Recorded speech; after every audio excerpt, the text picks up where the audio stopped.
Bom, enquanto isso, enquanto você está lá respondendo a nossa enquete do dia, a gente abre o programa de hoje trazendo detalhes, uma atualização da situação na Venezuela, porque o presidente da Assembleia Nacional Venezuelana, o Jorge Rodríguez, afirmou que não haverá eleições no país enquanto o processo de estabilização for considerado necessário. No mesmo dia, o parlamento venezuelano adiou a sessão que poderia aprovar a lei da anistia, que prevê a soltura de presos políticos. Na semana passada, os deputados já haviam aprovado o texto base da lei, que abrange quase 3 décadas de chavismo. A proposta de anistia foi apresentada pela líder interina, Delcy Rodrigues. Jorge Rodrigues informou que a lei prevê a libertação imediata dos presos políticos depois da aprovação final. Dados da ONG Foro Penal indicam que 426 pessoas já foram soltas desde o início do processo, anunciado em janeiro. Um dos beneficiados com a medida foi o político de oposição, Juan Pablo Guanipa, que passou a cumprir prisão domiciliar na cidade de Maracaibo. A informação foi divulgada hoje pelo filho Ramon Guanipa. Ele informou que o pai está em casa, mas segue detido, já que a prisão domiciliar mantém a restrição de liberdade. Guanipa foi solto no domingo, mas voltou a ser detido horas depois de falar com a imprensa e se encontrar com apoiadores em Caracas. A família relatou que a recaptura foi feita à força por homens não identificados. O opositor havia ficado preso por mais de 8 meses sob acusação de um suposto plano de terrorismo, o que ele nega. Carlo Cauti, muito boa noite, seja bem-vindo. A gente traz atualizações aí sobre a situação na Venezuela. É curioso e chama a atenção o caso do Juan Pablo Guanipa, esse político importante da oposição venezuelana, que segue preso, né, Cauti? Porque está em prisão domiciliar, mas está preso.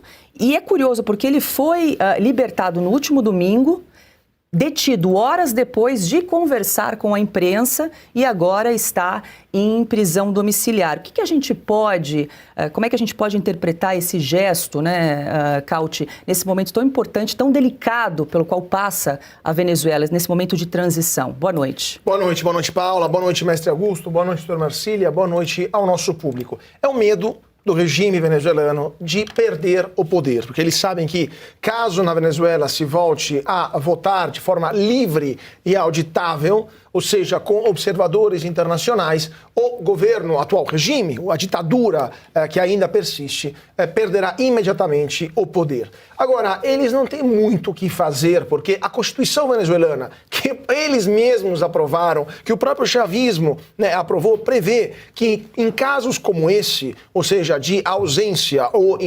impossibilidade de governar por parte do presidente, eles têm 90 dias para convocar as eleições. Então, não tem muito onde escapar. Eles têm até março e depois eles vão ter que decidir. Ou eles convocam essas eleições, na verdade seria um mês, né, mas eles podem prorrogar até 90 dias. Ou eles convocam essas... E o Maduro foi capturado no final do ano passado, começo desse ano, né? Foi logo em janeiro, se não me salva a memória, se me falha a memória. Então não tem muito mais tempo para onde escapar. Ou eles declaram que a Constituição não vale mais, mas aí eles estariam delegitimando o próprio regime, ou eles convocam eleições, mas a que condições?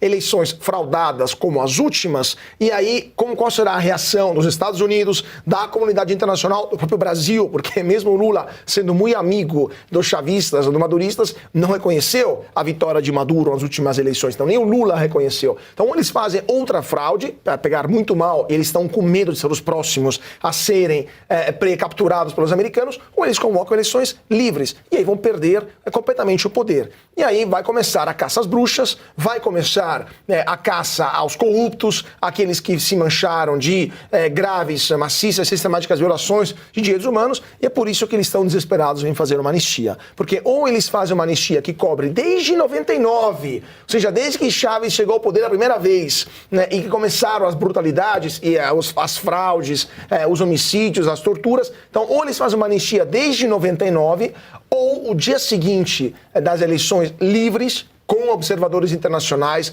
com a comunidade internacional verificando, começarão os processos contra os generais corruptos, os milicianos assassinos e os políticos que levaram a Venezuela a esse desastre que conhecemos.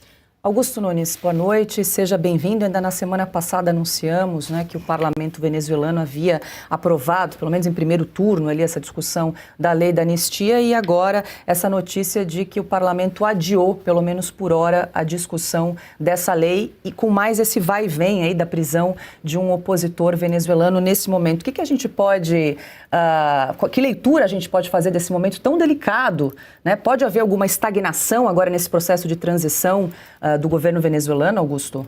Boa noite, Paula, nossa chefe, meu amigo Cauti, Marcília, meu amigo. Boa noite a você que nos acompanha. Eu estava mais otimista com a Venezuela desde que foi decretada a anistia, que o Congresso ainda não aprovou, né? Não aprovou. E com a libertação, também me animou a libertação dos presos políticos e a desativação do presídio que abrigava os considerados mais perigosos aí pelo regime, que esse sim sempre foi perigoso. Acho que é a linha dura do regime, preocupada aí com o próprio futuro e não acreditando que será realmente beneficiária dessa anistia, que vai até 99, eles cometeram muitos crimes. E eu só posso atribuir a isso, essa tentativa de retrocesso, porque o que eu previa, e por isso que eu disse que fui otimista, talvez em excesso, normalmente você segue-se a decretação da anistia, e a libertação de todos, a volta dos exilados, você já começa a preparar uma eleição. Eu até lembrei que no Brasil, 10 anos se passaram entre a decretação da anistia e a realização da eleição direta para a presidência da República. Mas no caso da Venezuela, as coisas eu achei que andariam mais rapidamente, e tem que andar, porque o presidente foi preso, né, no próprio refúgio em que ele se encontrava por americanos e tal. Eu compreendi a decisão de não colocar na presidência imediatamente a Maria Corina Machado. Isso não seria engolido pelos chavistas, né, e pelos partidários do Maduro ainda assustados. Achei sensato isso, mas esse retrocesso não pode ser admitido, nem pelos Estados Unidos. Nem pelos Estados Unidos. Os americanos disseram que era a prisão de um chefe de quartel, mas era um chefe de Estado também, e de governo, né? Ou vem a eleição de verdade, porque nenhum país, só o Brasil ficou nessa conversa mole, nenhum país ousou dizer que as eleições tinham sido para valer, foram fraudadas. Então, ou se faz logo essa eleição, ou eu volto a acreditar que a saída para a Venezuela será sangrenta, né? Infelizmente. Os exilados, agora está claro, não voltaram ainda por medo, por temor, justificado por essa atitude. Liberta um cara, prende horas depois, porque falou o que qualquer anistiado tem o direito de falar, qualquer anistiado, qualquer libertado. E agora, então, eu acho que estamos vivendo uma zona de sombra que não permite previsões aí no curto prazo.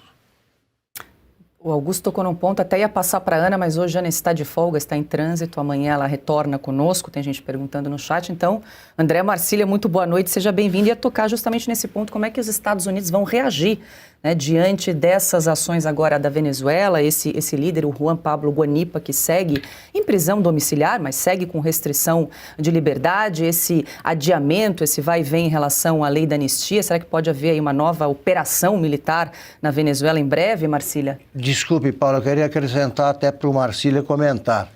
Já houve consequências, né? Os Estados Unidos já andaram um pouco naquele negócio de controlar o petróleo, os negócios sobre o petróleo. Então, os Estados Unidos agora é tarde para qualquer recuo.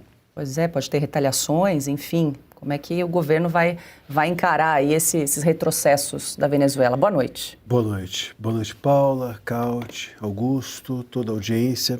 Você sabe que tinha o Antônio Cândido, aquele livro Formação da Literatura Brasileira, ele dizia que de uma corrente literária para outra, ele dizia que o que ficava no meio era como um jardim de cemitério. Existia ali margarida, rosa, de tudo, de tudo. E aí, para você assentar-se para a próxima corrente, no caso dele, na próxima corrente literária, você precisava de um jardineiro. E eu acho que aqui, fazendo a comparação com o período político, a gente precisa de um jardineiro ali na Venezuela.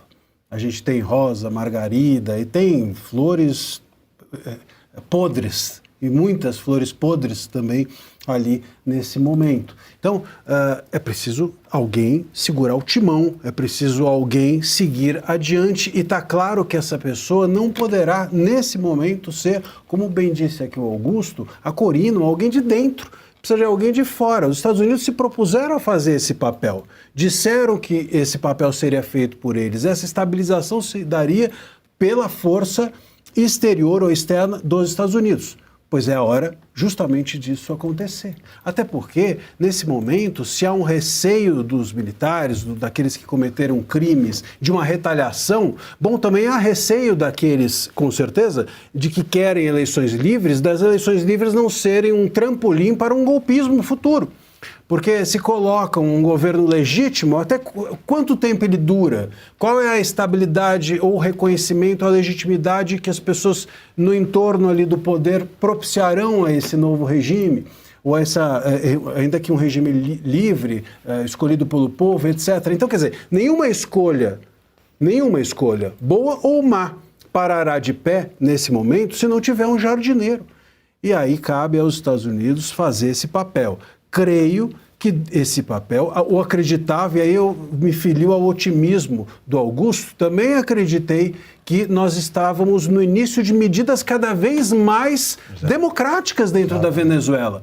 Que ali, veja, você inaugura o ano dizendo anistiaremos todos, soltaremos presos políticos e etc, etc. Inclusive com reconhecimento de que os presos eram políticos, de que a anistia era constitucional. Algo que aqui no Brasil a gente não conseguiu ainda. Houve pedido de desculpas. Pedido de desculpas. Quer dizer, daí para frente, tudo me parecia que seria favorável à democratização galopante da Venezuela. Agora a gente tem um retrocesso. Bom, o retrocesso não pode vir do jardineiro, o retrocesso não pode vir dos Estados Unidos, não pode vir do Trump. Então, os Estados Unidos que façam ali o papel de árbitro, né, e não um árbitro isento, mas um árbitro em prol da democracia, para que nós tenhamos na Venezuela verdadeiramente um país que a gente possa se inspirar, né? Que a gente olha e fala assim, olha só, nasceu aqui no vizinho uma nova democracia, quem sabe não chega a nossa vez. Estamos com inveja. Com inveja. Até vale lembrar que o Jorge Rodrigues é irmão da Delcy Rodrigues, a presidente interina e também o presidente